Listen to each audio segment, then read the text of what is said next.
Assalamualaikum warahmatullahi wabarakatuh. Alhamdulillahi wassalatu wassalamu ala rasulillahi wa ala alihi wa sahbihi wa man tamassaka bi sunnatihi ila yaumiddin. Faqala jalla wa ala ba'da a'udzu billahi minasyaitonir rajim. Wa baddala alladhina zalamu qawlan ghayra alladhi qila lahum fa anzalna 'ala alladhina zalamu rijzan minas samaa'i bima kanu yafsukun. Wa qala Rasulullah sallallahu alaihi wasallam ballighu anni walau ayah. Ama ba'd, mga kapatid, ang topic ko naman po natin ngayon sa gabing ito ay tungkol po sa ang da'wa ay hindi po nangangahulugan na ikaw ay manalo sa debate o mapatunayan mo na ikaw ang tama. Isa sa mga matibay na ebidensya tungkol po sa topic kong ito ay si Firaun pumunta kay Moises o Musa alayhi salam. Naungusap, sabi niya, hilingin mo sa Panginoon mo na mawala na yung mga dilubyong nangyayari sa atin. Alam po natin ang ilan sa mga himala ni Propeta Moises tungkol sa kanyang panahon ay napakadami po. Andun po yung daming palakang lumabas, mga tipaklong, mga tubig ay nagiging dugo, no? At marami pang iba.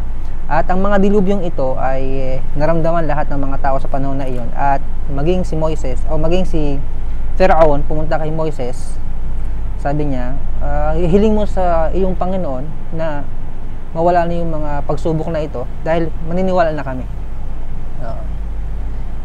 Ibig sabihin, natanggap ni Moises at tinanggap ni Firaun sa harapan ni Moises na nasa tama si Moises o Musa alayhi salam sa pinaparating niyang turo.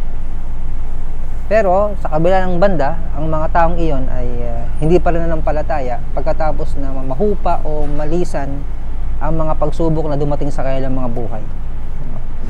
Walamma waka alayhim rijsu qalu ya Musa ud'u lana rabbaka bima ahida 'indak la in kashafta 'anna rijsa lanu'minanna laka wa lanursilanna ma'aka bani Israel. Nangangahulugan ito yung ebidensya na sinabi ng Allah sa panahon na ito kay Moises na kapag nahupa ang mga dilubyong ito, kami ay magiging mananampalataya na. Opo. At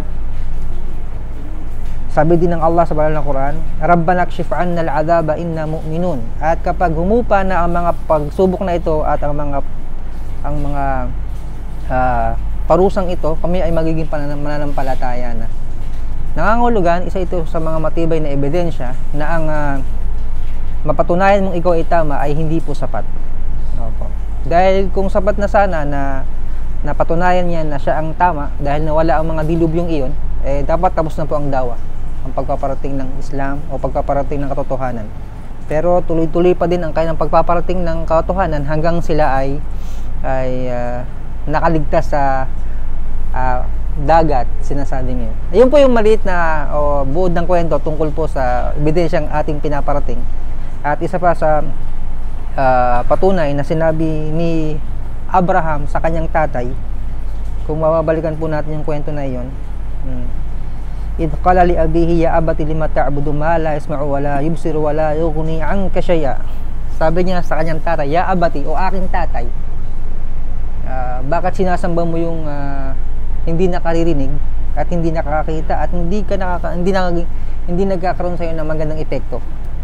Tapos tumawag uli si Abraham alayhi salam sa kanyang tatay, ya abati inni qad ja'ani min al-ilm, o aking tatay, dumating sa akin ang kaalaman na hindi dumating sa iyo, at ako iyong sundan dahil magagabayan ka sa tuwid na landas. Nanawagan uli si Abraham, ya abati inni akafu ay yamassaka adab min ar-rahmani fatakuna lisyaytani waliya. At tinawag uli ng ni Abraham ang kanyang tatay, o aking tatay, huwag kang sumamba sa demonyo. At sabi pa ni Abraham alayhi salam sa kanyang tatay, o aking tatay, o abati, ako'y natakot para sa iyo na ikaw ay maparusahan ng Allah at ikaw ay mapabilang sa mga kaibigan ng syaitan. Ya abati. Ibig sabihin, hindi sapat na mapatunayan mong ikaw ang tama at hindi rin nangangahulugan na sapat na ang isang tawag o isang panawagan o imbitasyon sa iyong inimbitahan patungo sa tuwid na landas.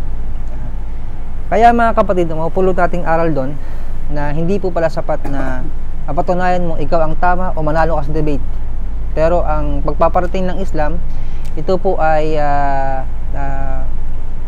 dahil sa Allah, bilang pagsunod sa utos ng Allah. Dahil sabi ng Allah, wa ma alayna illa al balaghul mubin. Ang sa iyo ay magparating ng utos ng Allah. Opo. Tayo po ay tumatayo, sumusunod sa utos ng Allah, at hindi po nating hinihintay kung ano yung resulta nito. May dumating man o wala, o may magabayan man o wala, dahil ang utos sa iyo ay iparating mo yung turo ng Islam. Sabi nga ni Propeta sallallahu alaihi wasallam, balighu anni walau ayah. Ikaw ay magparating ng kahit isang ayah. Napakaganda ng kwento. Isang balik Islam sa Amerika, tumayo dun sa pinagtatayuan ng imam. Ang ginawa niya, nagbasa siya ng Fatiha. Pagkatapos siyang basahin yung Suratul Fatiha, sinabihan siya, ba't mo binasa yung Fatiha? Kasi na-memorize ko itong Suratul Fatiha. Sa ilalim nito, sabi ni Propeta sallallahu alaihi wasallam, balighu anni walau ayah. Na-memorize ko yung Fatiha, ilang aya yon. At bilang pagsunod sa Propeta sallallahu alaihi wasallam, binasa ko yung Suratul Fatiha, ilang aya yon. Kaya tayo mga kapatid, napakadami nating napag-aralan tungkol sa Islam, napakadaming turo sa Islam na hindi natin napaparating sa ibang tao. Opo. At isa pa mga kapatid, na napapanahon din sa atin ngayon, ang pagpaparating po ng Islam, bukod sa hindi yung sapat na manalo sa debate, hindi sapat yung mapatunayan mong ikaw ang tama, hindi po ganito Dahil isa pa nga sa mga pagpapatunay na sinabi ng Allah subhanahu wa ta'ala sa banal na Quran, fabaddala alladhina zalamu qawlan ghayra alladhi qila lahum faanzalna 'ala alladhina zalamu rijzan minas sama'i bima kanu yafsukun. Dahil sa panahon natin, ang tunay na turo ay nababago. Wala pong problema na gumawa tayo ng masama, no? Dahil tao ka nga hindi masyadong hindi masyadong big deal na makagawa ka ng kasalanan. Pero yung pinaka big deal, baguhin mo yung turo ng Islam o turo ng galing sa Panginoong Allah. Dahil pag binago mo yun at batid mo na iyon, doon pong bumababa yung mga dilubyo, no? Yung mga baha. Kullan akhadna bidambi. At sa iba't ibang mga samahan ng tao, muli ay iba't ibang parusa ang pinaparang sa kanila, lindol, baha, Ayan po yung nababalitaan natin ngayon. Isa sa mga wisdom, dahil kapag ang tao ay gumagawa ng mga kasalanan, merong mga pakasalanan na binababa agad ng Allah subhanahu wa ta'ala bilang kapalit sa kailang mga pagsuway sa Panginoong Allah. Kaya nangangahulugan mga kapatid, ang isa sa mga worst na pagmamalaki na gagawin ng tao, nalaman nyo na yung totoo at pinigilan niya ito at gawan niya pa ng ito ng kasamaan.